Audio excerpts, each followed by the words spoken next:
Reaction comes in from around the world as the Catholic Church mourns the loss of Pope Francis.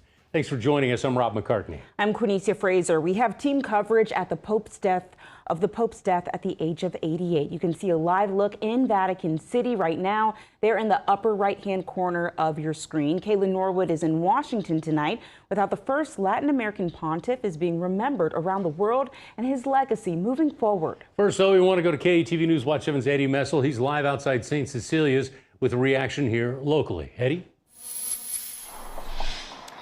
Yeah, Rob, Quinicia, was a somber and larger than usual morning mass here at St. Cecilia's Cathedral. Archbishop George Lucas led the service. He and Chicago Cardinal and Omaha native Blaise Cupich spoke with KETV today, remembering the late Pope Francis.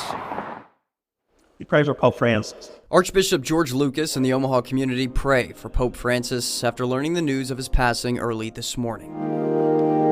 Lucas says he was shocked by the news this morning after Pope Francis welcomed pilgrims to St. Peter's Square Sunday for Easter. I think a lot of us take his passing very personally. He was a real holy father to us in our family of faith, but really in the human family too, I think. Lucas, along with Omaha native and Chicago Cardinal Blaise Cupich, say they had the opportunity to meet Pope Francis. We lived, I think, in a very graced time with his leadership.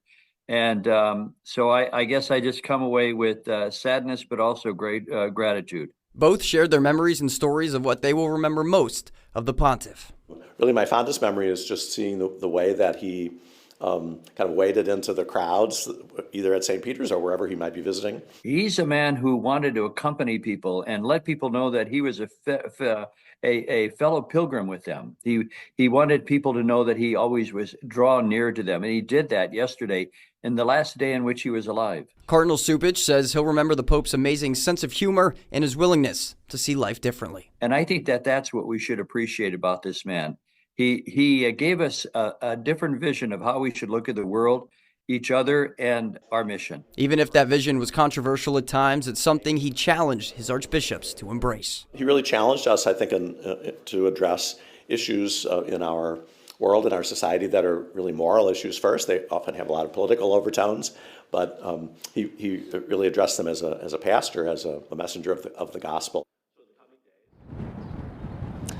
Now, Cardinal Cupich tells me that those that he has spoken with today tell him that they are just grateful that they got the chance to be living during the time in which Pope Francis was the Pope. Now, President Trump, as well as Nebraska Governor Jim Pillen, both ordered that flags be flown at half-staff in honor of the Pope.